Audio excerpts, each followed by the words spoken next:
The first aspect to cover, ladies and gentlemen, is greetings. Kia ora koutou, tēnā koutou katoa. And as it is Fiji Language Week, it's appropriate for me to add Nisambula Vinaka, not only because you are present, Your Excellency, High Commissioner for Fiji to New Zealand. I greet the number of people from this university and others in Wellington, scholars on Pacific matters like Professor Frankel. I greet members of the New Zealand Institute of International Affairs and ladies and gentlemen who have subscribed to this event in very comforting numbers so far as we at the Institute are concerned.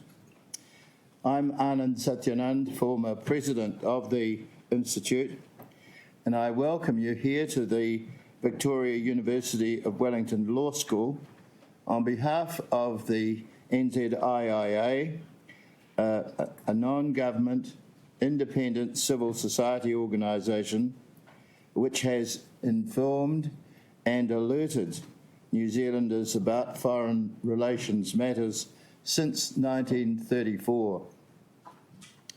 Our event this evening is centred on an address by His Excellency the Honourable Jeremiah Manele, the Minister of Foreign Affairs of the Government of New Zealand's neighbour, the Solomon Islands.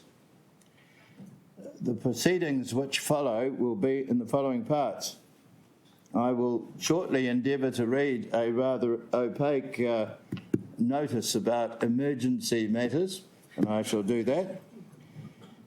I will formally introduce our distinguished guest and invite him to address us. Mr. Manele has agreed to answer questions which will be addressed to him, and I will moderate the question and answer session. And a vote of thanks will follow, delivered by Marion Cranshaw, a well-known New Zealand Pacific personality who has served in the past as New Zealand High Commissioner to the Solomon Islands twice, 2 terms. Our event has to finish at 6 p.m. as the Minister is required to leave for another appointment. The emergency evacuation instructions are that if the alarm sounds continuously, we should leave the building by the nearest exit and take up a position outside and await instructions.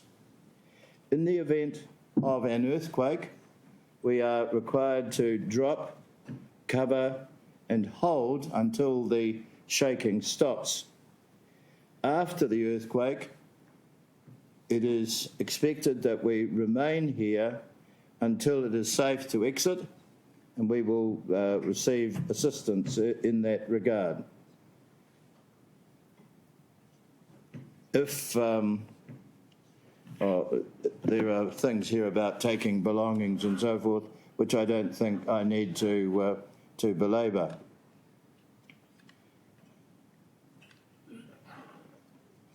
Our guest, the Honourable Jeremiah Manele, who's accompanied this evening by his wife, Mrs. Jocelyn Manele, is a senior member of the Solomon Islands government, having been a Member of Parliament since 2014 and a Minister since 2019.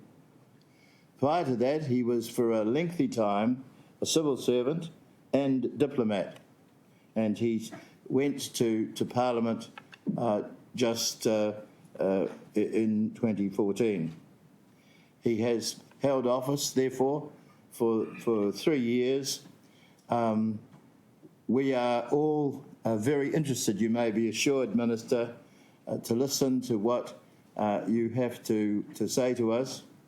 If I can permit myself a small commercial for the Institute of International Affairs, in the March-April issue of the International Review, there is recorded a major speech by the Minister of Foreign Affairs, New Zealand, the Honourable Tawāhi-a-mahi, in which she describes the new basis upon which New Zealand treats its place in the Pacific and in its connection with Pacific neighbours. We all inhabit the ocean, moana akiwa, and we all have relationships with each other based on family and looking after family in the way that is expressed in the Māori idiom.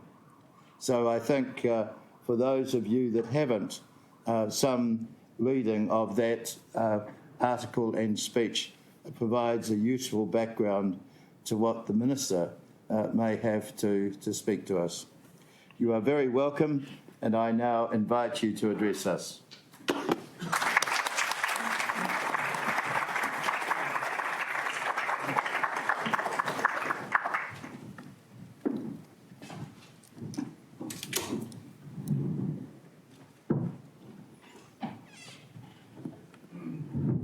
Dr. James Kemba, the acting chair, I understand, of the New Zealand Institute of International Affairs, Anand, Satyanand, board member of the Institute, distinguished scholars and guests, one talks from New Zealand, friends of Solomon Islands, ladies and gentlemen, kia ora, halo loketa.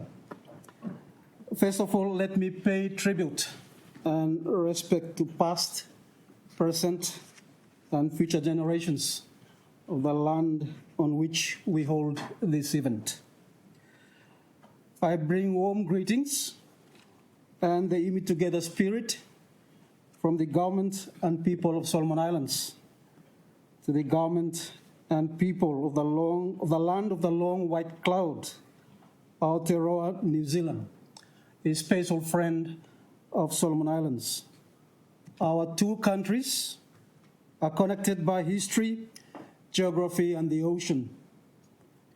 In presenting this talk on Solomon Islands, navigating the international system for a better and sustainable future, I will first of all say something on Solomon Islands' historical connections with New Zealand.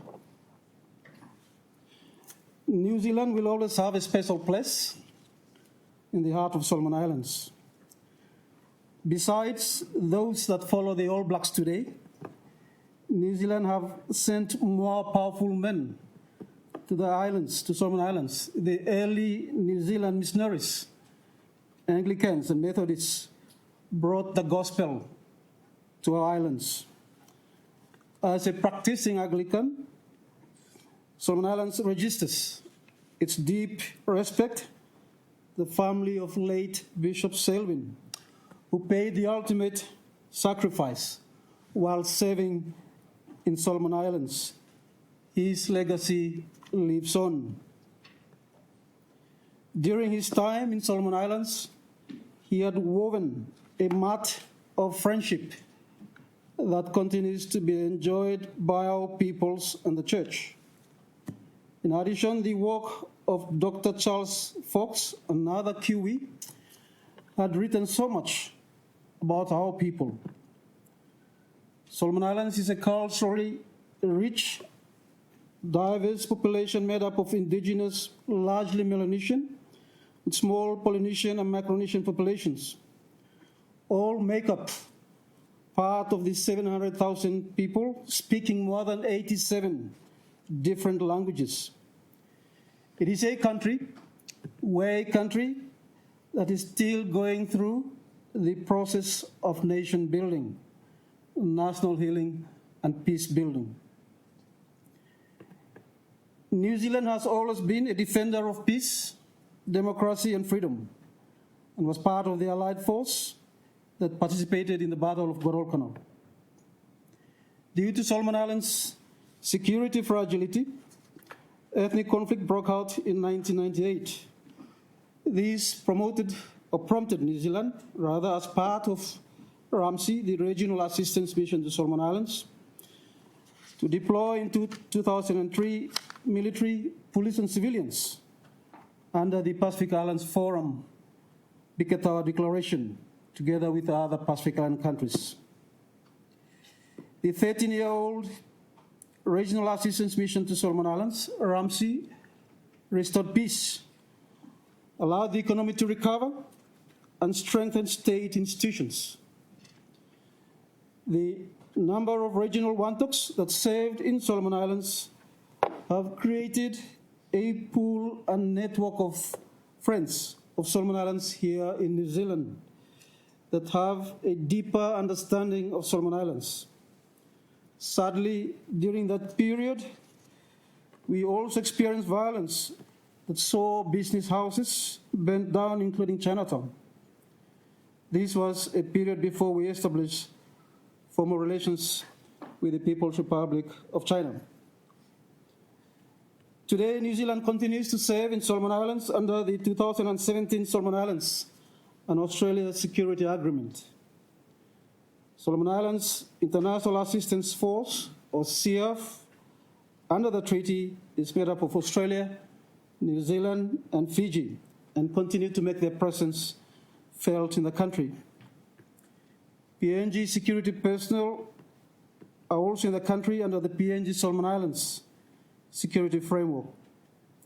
Let me pause here to register Solomon Islands appreciation to New Zealand for always being there for us under whatever arrangement. I thank our neighbors, Australia, Fiji, and Papua New Guinea for their ongoing service. Addressing internal stresses and managing risks in Solomon Islands must be addressed through a development lens. Empowering our people economically will allow our people to secure a stable Solomon Islands.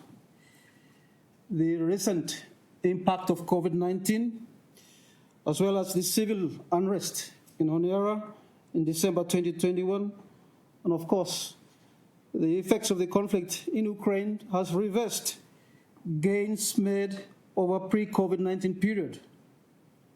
Our economy has contracted, and like other small island countries, the cost of living has also increased. Under the dark clouds of the crisis, the government has worked tirelessly to reset our economy. We are focusing on the productive sector and will continue to do so. Much work needs to be done. More partnerships is needed to put us back on the road to recovery. We will work with any partner that gives us a fair go.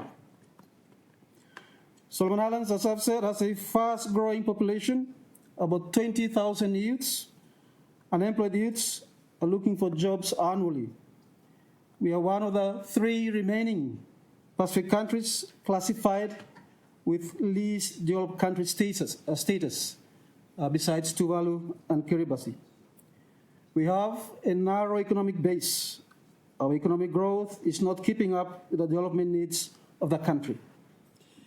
Whilst we are projected to graduate out of the LDC status by 2024, assessment reports indicate we may need more time to get back on track to graduate out of our LDC status.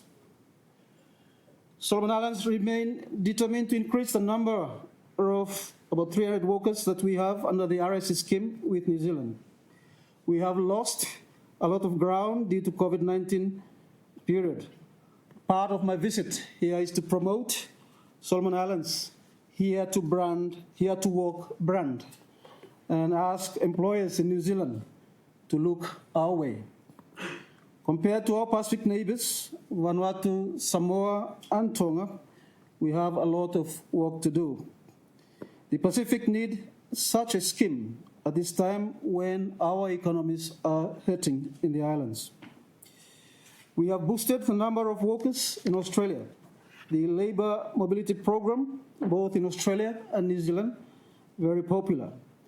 To put this into perspective, from a single recruitment drive, 8,000 youths applied to be registered on our workers' ready pool. We have a youth bulge population that our economy is struggling to meet the employment demand. Already we are now trying to manage the wave of youth preparing for the next round of recruitment, all preparing their passports ahead of the next recruitment drive. So much so that our immigration must allocate certain days a week to deal with this massive interest. Ladies and gentlemen, Solomon Islands values the assistance provided by New Zealand. New Zealand has made investments that further unlocks more wealth. I'm referring here to for example, to the Munda airport or international airport. The development of the Solomon Islands' second international airport, that is Munda, has triggered a boom in small-scale tourism in the western province of the country. And please do come and visit us. Enjoy our islands, the sand, and the sea experience. New Zealand has also just recently completed a youth center in the capital, Honiara, which is packed with activities, and we are grateful for that. Solomon Islands sees the international system as interconnected and interlinked. We have adopted a friends to all members of the UN, and enemies to none foreign policy. And I guess this approach, a number of countries, including the region, approaches similar foreign policy stand. Whilst we are mindful of the growing strategic interest in the Pacific, we hope geopolitics does not divide the region. With the diverse political systems amongst the members, there are varying foreign policies as well. Solomon Islands will keep navigating the choppy waves of growing number of alliances and engage with all driven by our interests and needs. Multilateralism is a corner of Solomon Islands foreign policy. It is our first and last line of defense. We must work together, we must work to strengthen it, support its principles, and bring the world together to champion progress, defend peace, and protect the rights of our people. It is quite worrying to see more unilateral actions defining today's international system. More money is spent on wars than on saving humanity. International law is being undermined by confrontational postures.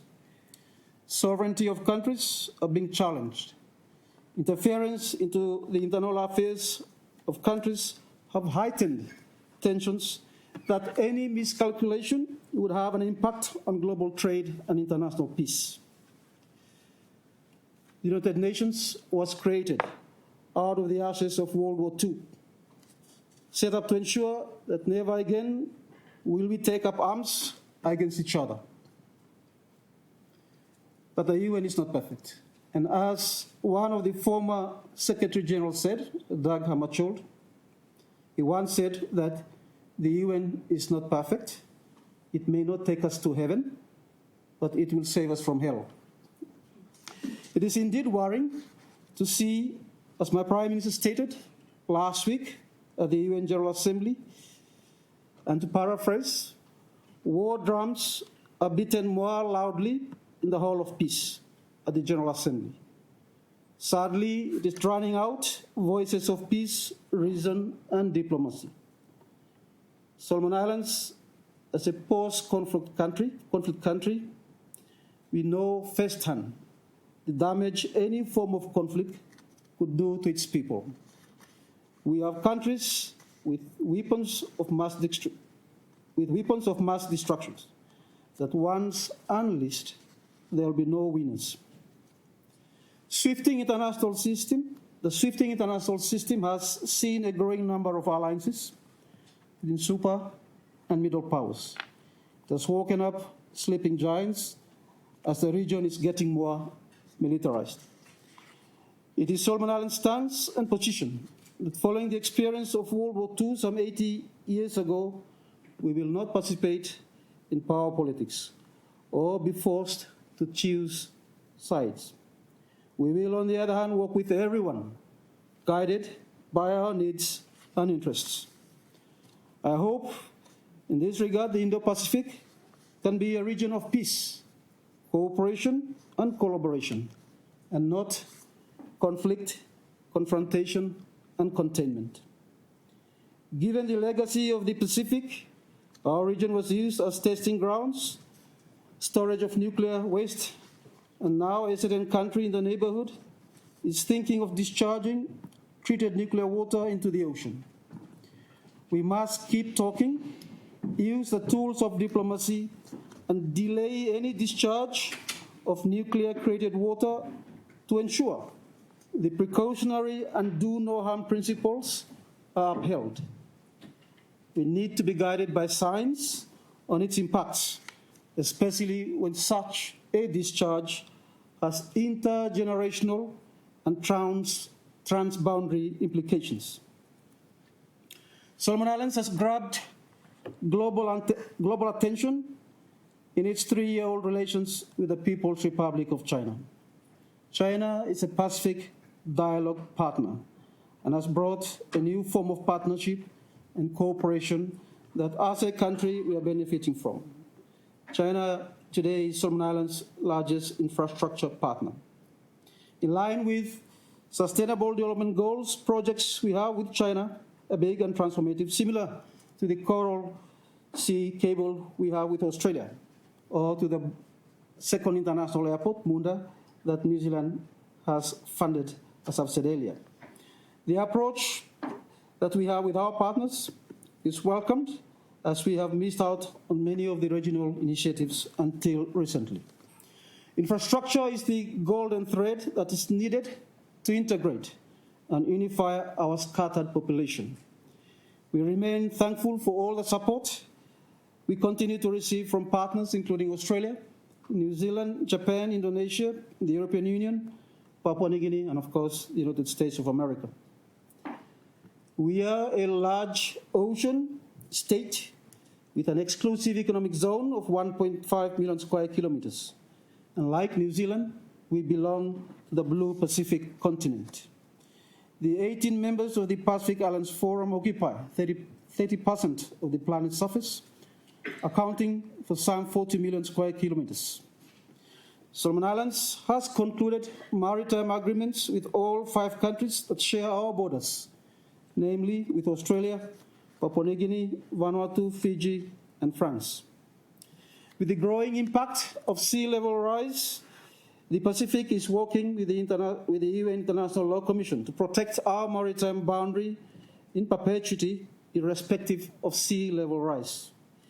This, for us, is about fairness, security, and certainty for our children's future. We contribute the least to climate change, yet suffer the most.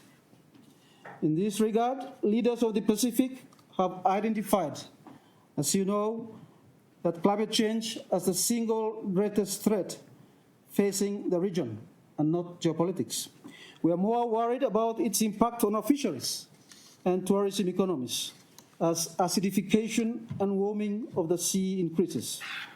In this respect, Solomon Islands supports a Vanuatu-led initiative to get a UNJ resolution to seek the opinion of the International Court of Justice on the question of climate change. Specific question on this initiative is being worked on. In time, we will need to have the international community recognize environmental refugees. The writing on this is on the walls. Ladies and gentlemen, the Pacific is strong when it is united, and we must defend that unity. The 2050 strategy of the Blue Pacific continent binds the Pacific together. The strategy is a blueprint to advance Pacific regionalism for the next 3 decades. It articulates the region's long-term vision, values, and thematic priorities. The 2050 strategy defines how our region will work together to achieve our shared aspiration and protect our people, our ocean, and combat climate change. As Pacific people, we must take ownership of this agenda and engage with external partners using regional mechanisms guided by the 2050 strategy. The strategy will be accompanied with a review of the regional architecture and a plan of implementation. The frameworks will develop a governance mechanism that will structure, form, and shape partnerships that will be needed to realize the priorities of our region. From our standpoint, we think that there are just too many regional organizations, all competing for resources from the same sources. We may need to see how best we can streamline and have a more coordinated and coherent regional program, fit for purpose, especially in terms of implementing the 2050 strategy. Finally, Solomon Islands will continue to conduct our relations using our bilateral, sub-regional, regional, and international frameworks without, of course, sacrificing our national interests. This includes utilizing trade and market access arrangements, such as the Melanesian Spearhead Group Trade Agreement, the PACER Plus, and of course the Economic Partnership Agreements and bilateral trading arrangements that we have in place to enhance economic growth and development. In conclusion, and going forward, Solomon Islands navigating the international system for a better tomorrow means, as a country, we have to actively pursue and utilize opportunities in our bilateral, regional, and international engagements and interactions. Tagia Tumas, ngā mihi. Thank you very much.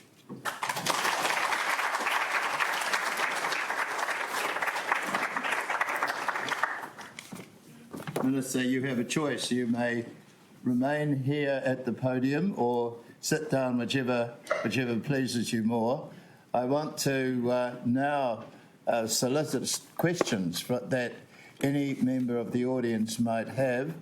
We have an array of microphones and equipment that will enable people to be heard if they wish to use this. It might be nice if you're going to ask a question, if you might be invited to indicate who you are, whether you're a Wellington resident, and then your question. I'm in your hands.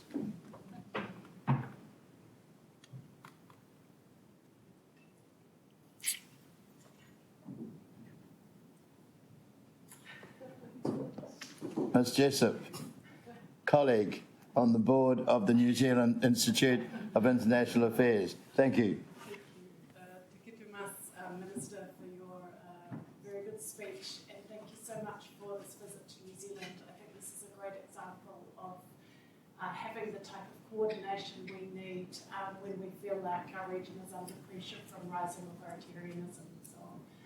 I wanted to ask you a question about that. I should say I'm Susanna Jessup. I work in an organisation called the Asia-New Zealand Foundation. We look at New Zealand's relations across Asia. What's your feeling about the level of consultation that currently exists within our region so that we are keeping each other abreast of big developments that do have an impact on each other? I know we have you noted that, for example, Solomon Islands security deal had caught some by surprise in the region, in the same way that Australia's AUKUS deal had caught many by surprise. Do you feel we've got the consultation mechanisms in place to really, as you say, the Pacific is strong when united? Is there sufficient consultation between us? Thank you. That's a very good and tough question. Thank you for that question. Yes, the Pacific, we do have, as you know, existing mechanisms for consult. We have the Pacific Forum Leaders Meeting that we meet every year, besides the meeting of other CROP agencies. Of course, there are also bilateral meetings that normally happens. But I think there is room and space to further enhance bilateral consultations, bilateral visits, not only at the officials level, but also at the ministerial level. I'm glad to be here in New Zealand. This is an outstanding invitation that was extended to me 2 years ago, but because of COVID-19, I could not travel, so I'm happy to be here on the invitation of Minister Nanaya Mahuta.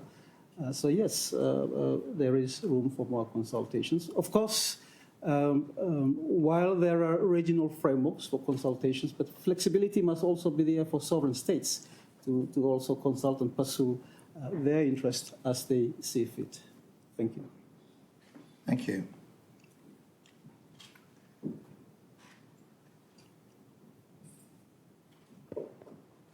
I've been on the road this is the 4th week, so if I'm not that accurate in terms of my responses, then don't blame me if I fall asleep here. Sir.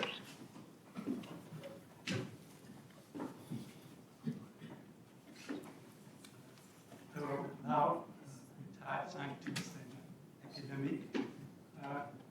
Recently, President Biden, in an interview, said that if Russia invades, there will no longer be Nord Stream 2. They will bring an end to it. I promise you we will be able to do it. My question to you, Minister, is does the Solomon Islands have any contingency plan if its sole undersea internet cable in the Coral Sea was sabotaged by another country? Good question. Good question. Yeah, well, the government is, of course, looking at these very important fallback arrangements. So this is an important matter in terms of connectivity. But first of all, as a country, the issue of connectivity is one that is a priority for us. But if that happens, then we are looking at as to how we can collaborate with our partners within the region, including Australia and New Zealand, to deal with situations of that nature. Thank you. Yes, Professor Frankel. Yeah, you mentioned that the Solomon Islands is looking to, Professor Frankel from Victoria University of Wellington, political science department.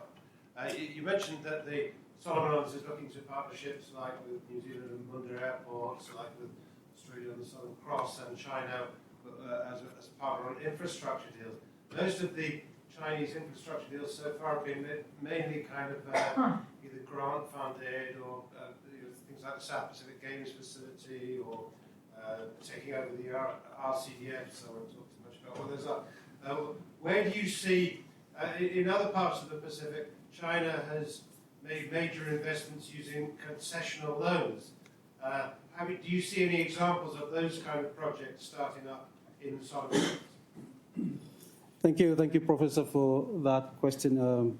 Before we went into concluding diplomatic relations with China, we set up a task force that went around the region and having meetings and dialogues with those countries that already had diplomatic relations with China, and to look at some of the issues that have been raised with regards to China. The projects that we have with China up until now, including the ASP Games 2023 ASP Games next year, plus support to constituency development, are all in the form of grants. There is a project that we are now looking at in terms of connectivity, building towers in the country to enhance connectivity. We are looking at concessional loans for that because we believe that project can finance itself, but that is yet to start. But to cut a long story short, all the infrastructure projects that we have with China up until now, especially the Pacific Games 2023, are all grants. Thank you. Mr. Toe. Yeah, hello, I'm James Toe from the Asia New Zealand Foundation. I also just want to follow on that question. You mentioned the intentions at the end of 2021, and Chinatown, I think, was was burnt and quite damaged. And I was wondering, does the PRC have a role in funding or supporting the rebuilding of ethnic Chinese businesses in Aotearoa? Thank you. The government is currently looking at rebuilding Chinatown. The November riots, not really the ethnic tension last year, but the November riots of 2021 led to the second time that Chinatown has been burned.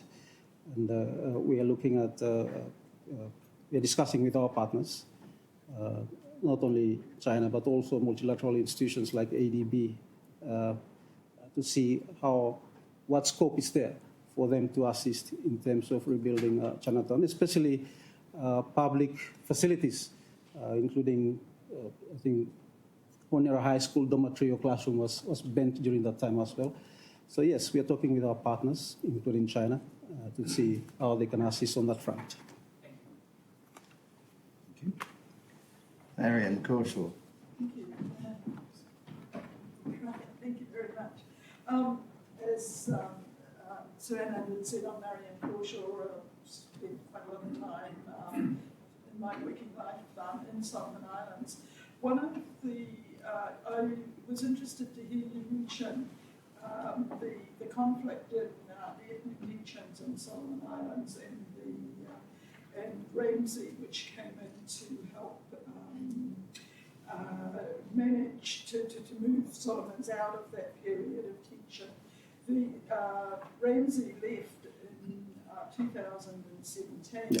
and I was wondering if you could tell us what sorts of work the government has underway to manage some of the issues that were not dealt with by Ramsey and were never part of its mandate, but that are still underlying causes of social tension within Solomon Islands? Thank you. That's a very good question. Yes, Ramsey came in, restored peace and security, and helped us to sort of come back and try and grow the economy. But there are outstanding issues, the responsibility of the Somaliland government, as you know. A number of these areas, these issues are contained in the Truth and Reconciliation report in terms of the ethnic conflict. And the government is addressing some of these issues, of course, relating to land reforms, for example, which is part and parcel of the ethnic conflict. That reconciliation report has not been tabled in Parliament, but we will do that during the course of this year. Of course, there are sensitivities surrounding it, but there are important recommendations as well in that report, which, as a government, we need to address. Some of the outstanding issues, we've already addressed them over the last few years through our budget. But the important thing to note is that the security environment in Solomon Islands is still fragile. Nation building and peace building, these are ongoing activities that the government will continue to undertake. But I think one of the important areas that is outstanding is how do we sort out the land issues. But then, on top of that, we have a huge challenge in terms of youth unemployment. This basically adds additional burden to existing problems, as I've said.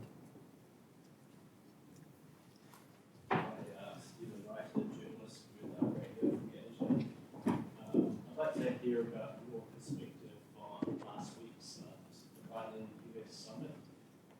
Do you see that as a reactive event and we'll hear no more from the US, or do you see that as the beginning of a more meaningful engagement or relationship with this country? Thank you. That's a very good question. First of all, we welcome the US's renewed increasing engagement in our region. For example, they're setting up, they're reopening the embassy in Whare soon. I think they are also setting up new embassies in Tonga and Kiribati as well. The Peace Corps are also returning to some of our countries in the region. So we welcome the US renewed engagement. The Washington summit was historical. I think it was the first US Pacific Islands Leaders Summit. We look forward to the implementation of that arrangement and the commitments that have been made by the US in terms of its interest, its engagement in the region going forward. Can I follow up on that? So earlier this year, China wanted to cite quite a wide-ranging pact with Pacific nations, which was this recent summit resulted in a joint declaration of partnership. So what would you say are the key thing that sort of country getting this declaration of partnership and another major power? Yes, this is a question that as a region we will need to look at in terms of our engagement with our other partners. As I've said, for Solomon Islands, we would like to work with everyone, all our partners, both traditional and new partners. And as a region, I think going forward, what is important is to get our partners to align their help, their program and projects, to align it with the 2050 strategy. It's important that the region, we take ownership of that, and we ask our partners to align their programs, their support towards the 2050 strategy. And I think implementing the 2050 strategy will need more partnerships than less. So it means we have to work with everyone.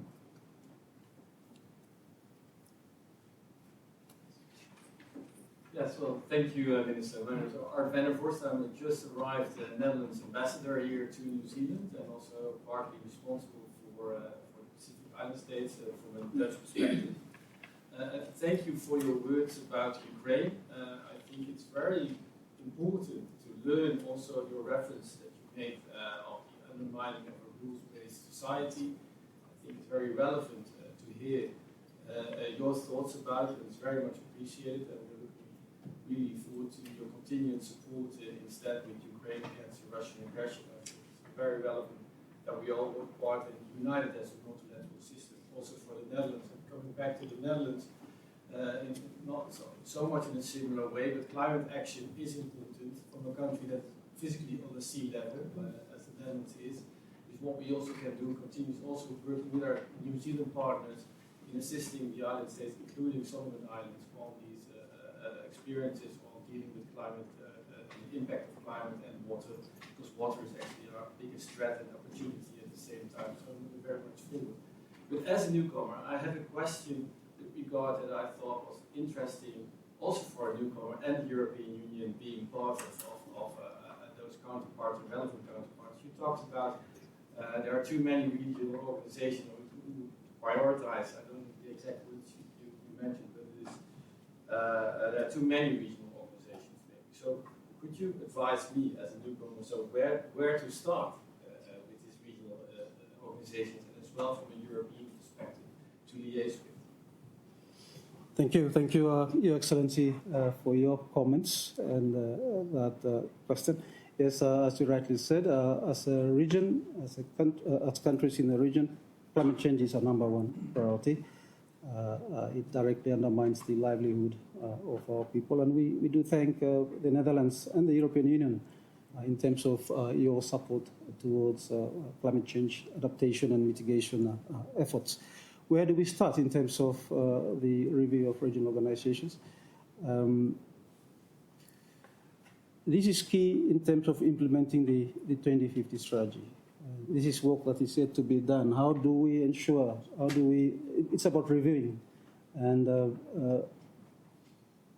what I was saying is we have to review and streamline these regional organizations so that they are fit for purpose in terms of helping the region to implement the 2050 strategy. So if there are areas that we see or that we feel that there could be some duplication in terms of the activities, then we need to look at those areas as well. And it is just a thought from Solomon Islands in terms of contributing to the review of the regional architecture and coming up with the implementation plan for the 2050 strategy. So I think we have to start from within as well. Look at the existing arrangements, the crop agencies. There are a number of agencies there. You have the SPREP, you have the SPC, you have the University of the South Pacific, which is part of the crop agency. So look at those for a start and see if there are duplications, then we need to address those. Yes?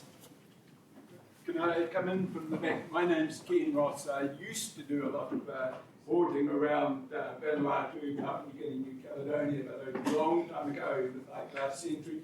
My question is, can you please educate or re-educate me as to, does the Solomon Islands have diplomatic relations with Russia?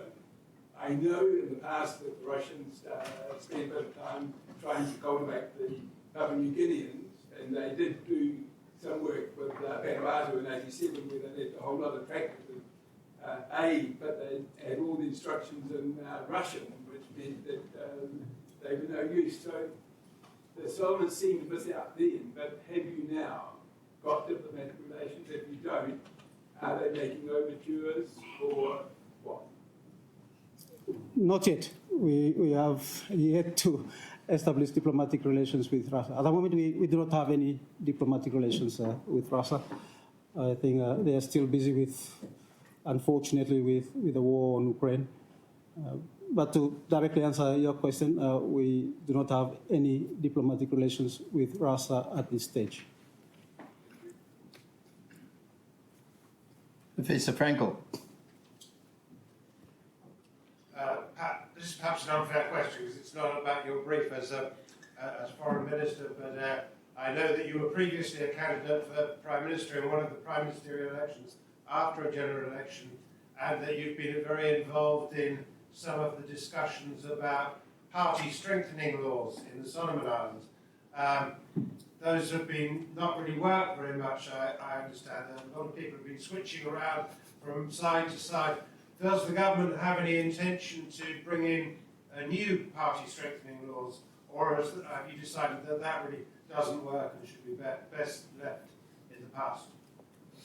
Thank you, Professor. No, it's still on our agenda in terms of political party reforms. We have not lost sort of a side of that, so it's still in the government's agenda.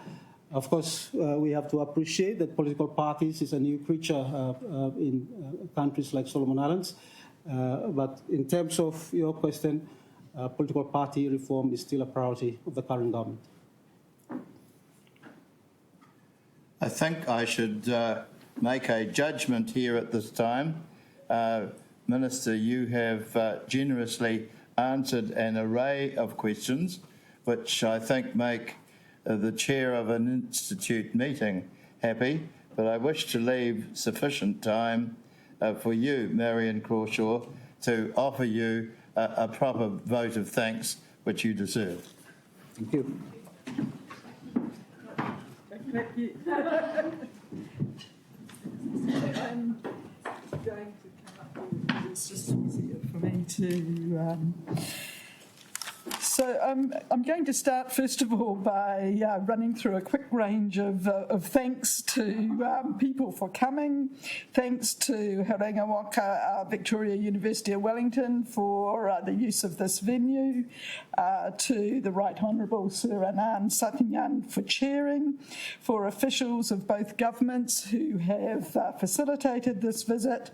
But fundamentally, and most importantly, I want to thank the Honourable Jeremiah Manele for his address and for the open way in which he has answered every question that's been put to him in an open and spirit of cooperation.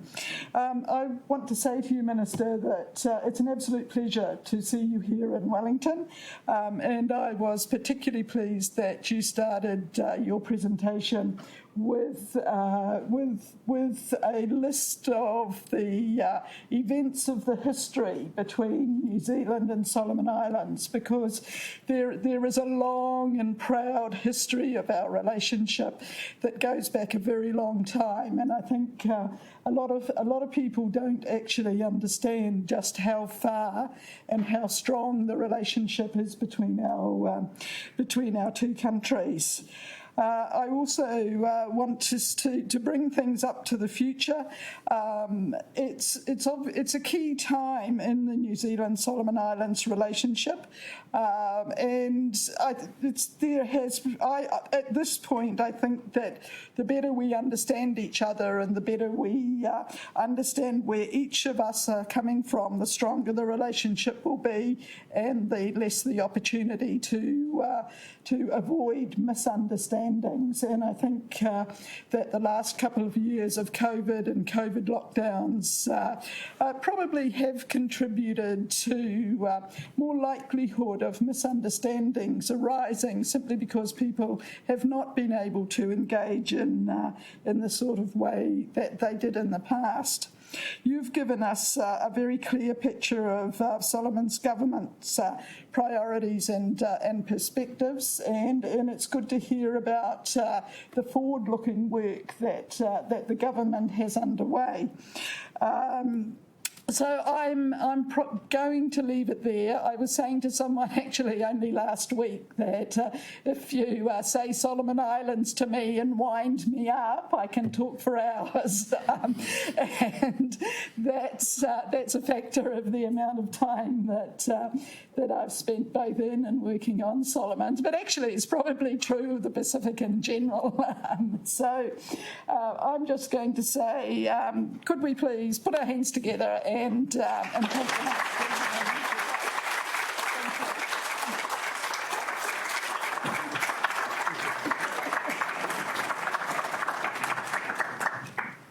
Marion, thank you for striking a note,